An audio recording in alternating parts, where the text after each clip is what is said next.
So hello and welcome friends, my name is Chunky Magar and today I am going to solve an complex symmetrical electrical circuit and I am going to explain it at a very basic level. So this video will be also time consuming, but watch the video till end, you can better understand in this topic. So let's begin the video.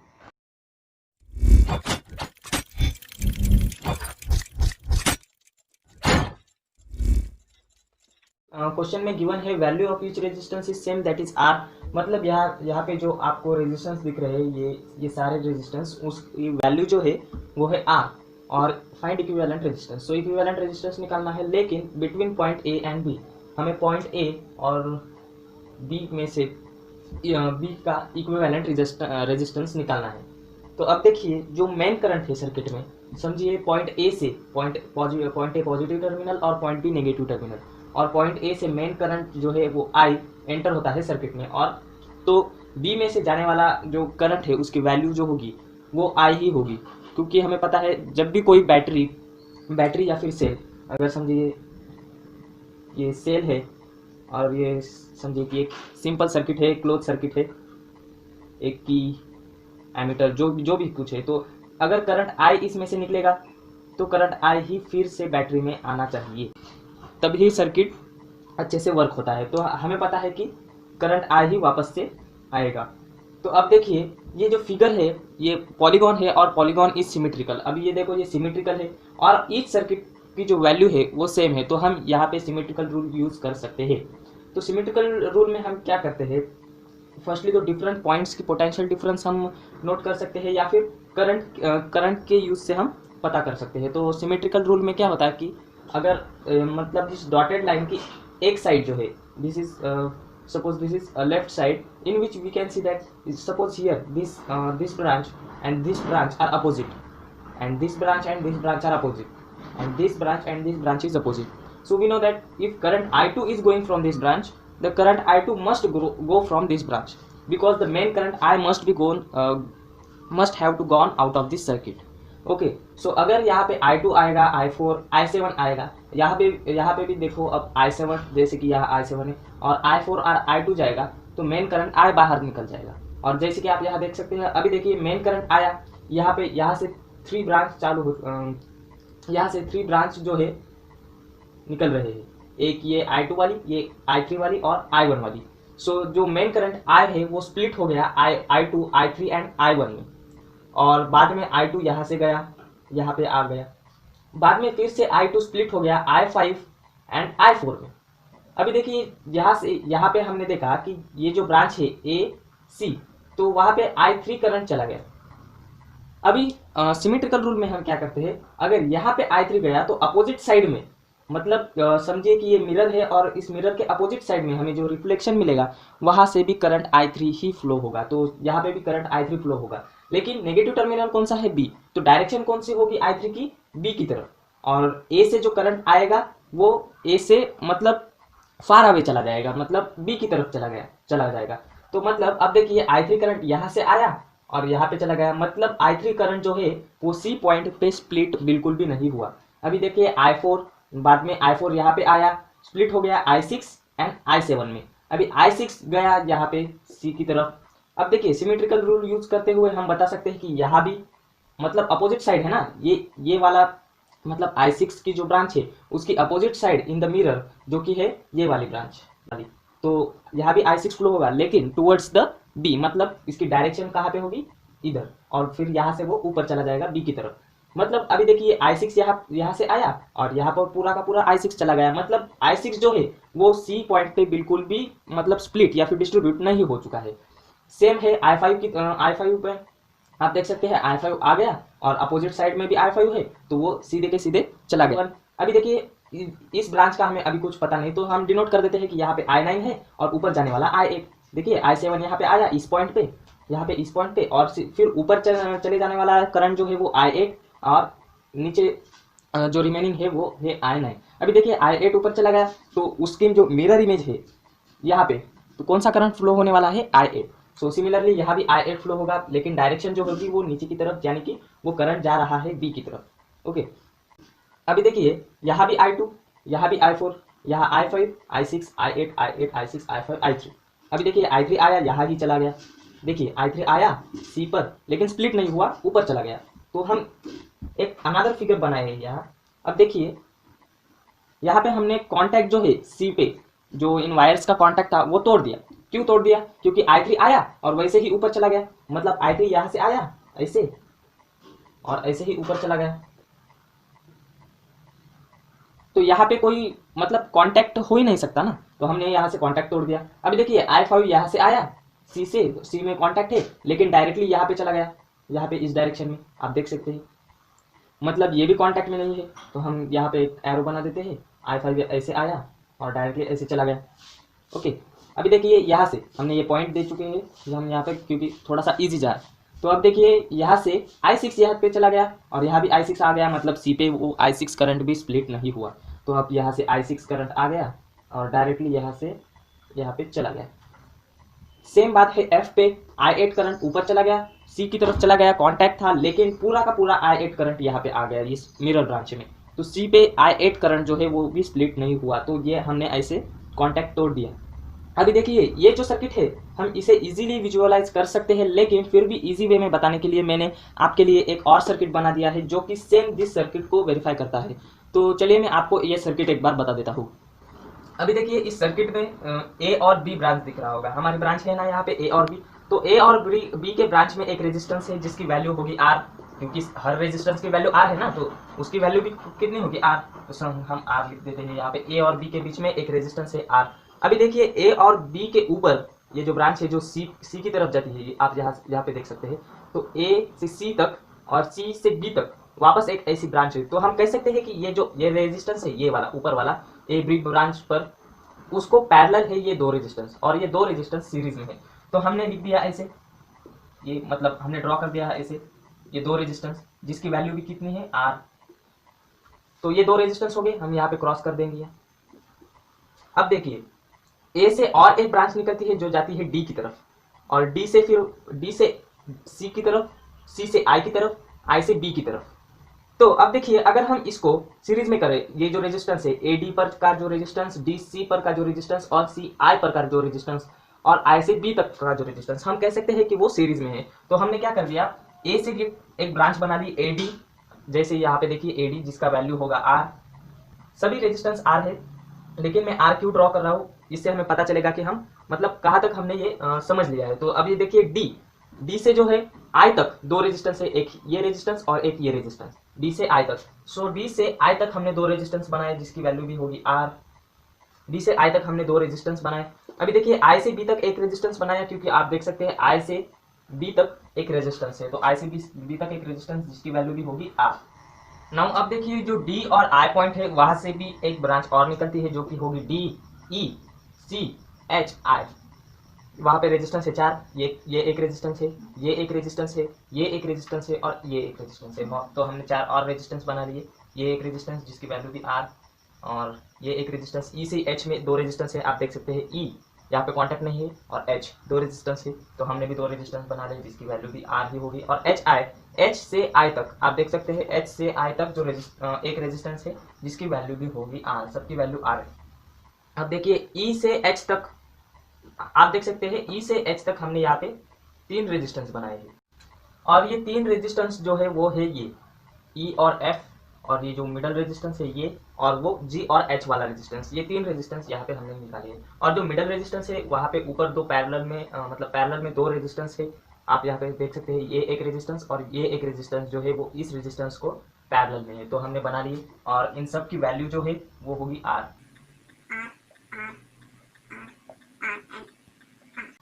अब देखिए हमें equivalent resistance निकालना है ए और B में से, तो ए और बी में से हम इक्विवेलेंट रेजिस्टेंस निकाल सकते हैं। तो अब देखिए ये दो जो है ये सीरीज में है, तो ये दोनों इक्वल होके बनेंगे 2R। मतलब सीरीज में हम क्या करते हैं, सीरीज कॉम्बिनेशन में इक्विवेलेंट रेजिस्टेंस निकालने के लिए हम इंडिविजुअल रेजिस्टेंस की जो वैल्यू है उसे हम ऐड करते हैं। तो हम इसे इरेज करके सिर्फ एक ही रेजिस्टेंस बनाएंगे। देखिए दोनों ऐड हो गए और बन गए 2R, और मतलब R और R 2R। अब देखिए ये 2R और R जो है वो पैरेलल में है, ये जो ऊपर का वाला रेजिस्टेंस और नीचे वाला रेजिस्टेंस पैरेलल में है, तो हम ड्रॉ कर मतलब इनकी रेसिप्रोकल की एडिशन करना होता है हमें पैरेलल कॉम्बिनेशन में। सॉरी 1/RE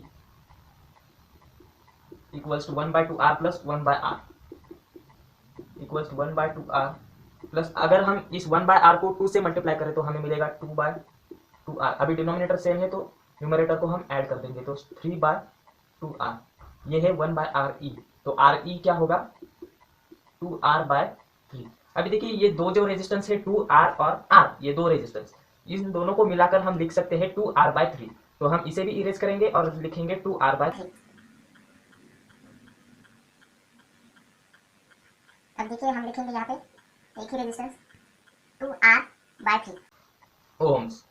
ओके, सो ये 2R/3, ये R और ये R। अब देखिए ये तीन जो रेजिस्टेंस है, ये E और F के बीच में का और G और H के बीच में का, और ये वो सीरीज में है, तो हम उसे ऐड कर सकते हैं।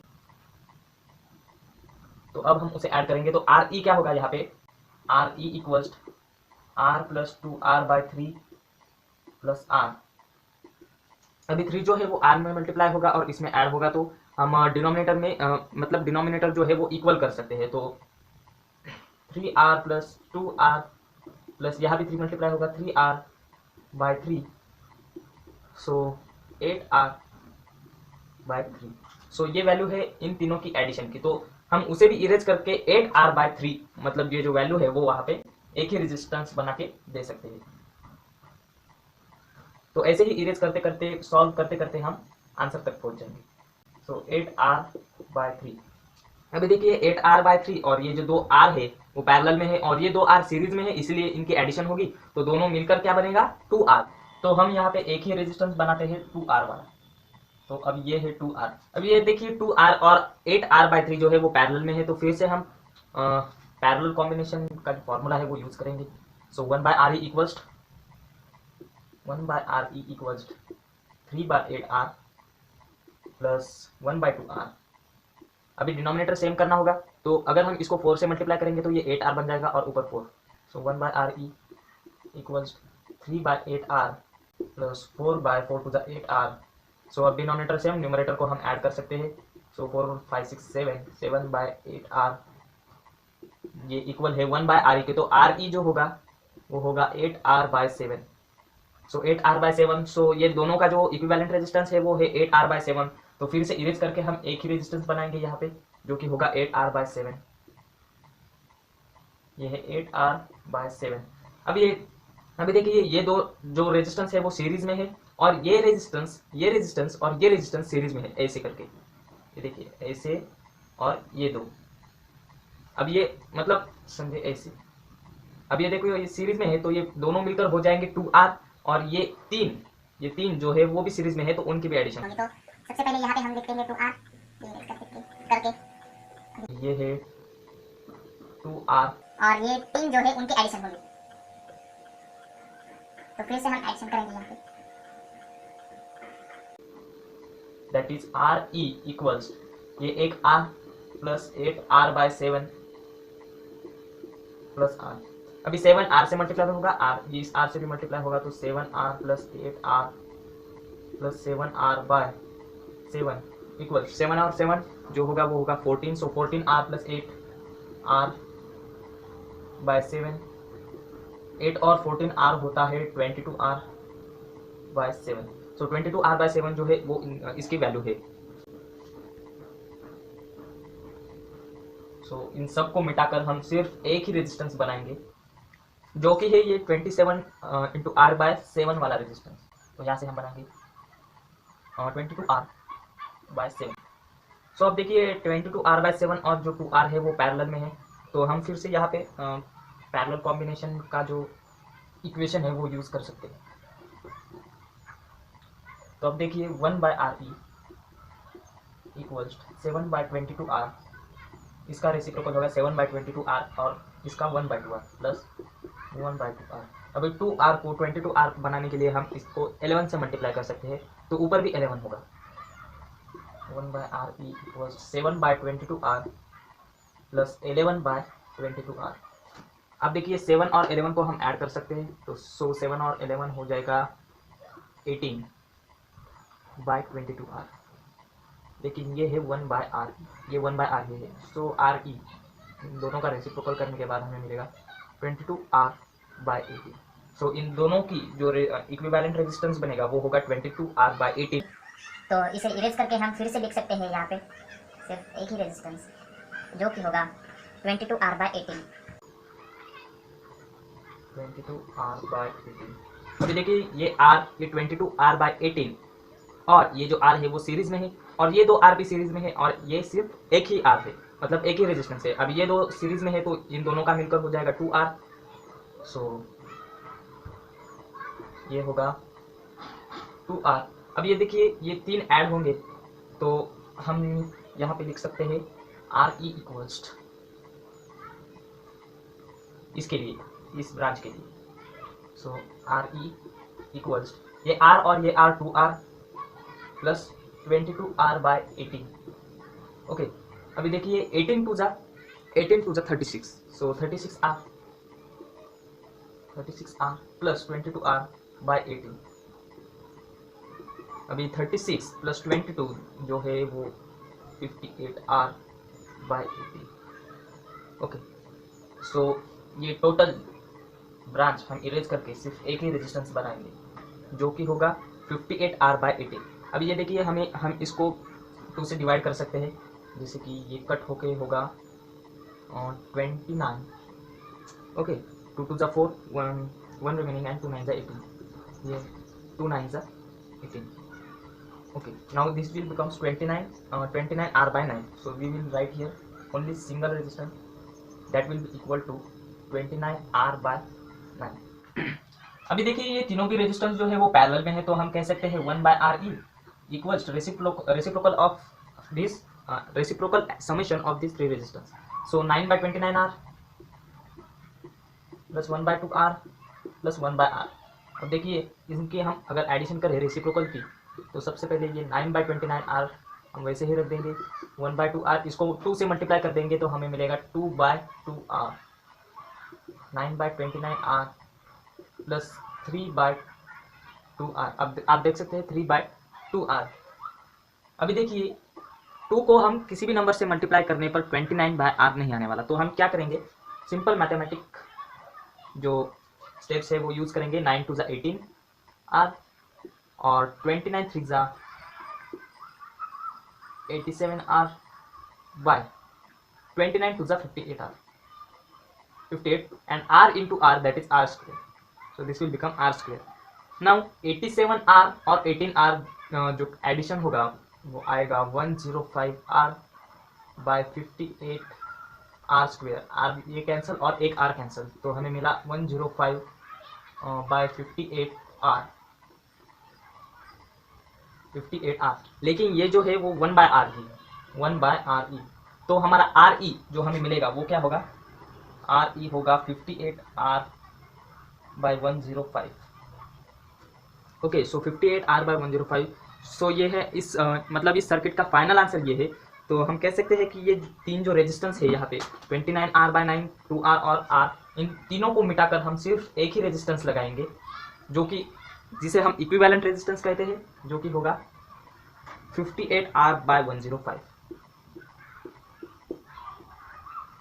तो इस तरह से इस क्वेश्चन को सॉल्व करना है। मैंने रेजिस्टेंस यहाँ पर ये जो क्वेश्चन था मैंने ऑनलाइन से उठा कर ले लिया था, तो वैल्यू मैंने अलग से रख दी, इसीलिए थोड़ा सा ये मतलब आंसर वियर्ड सा आ गया है।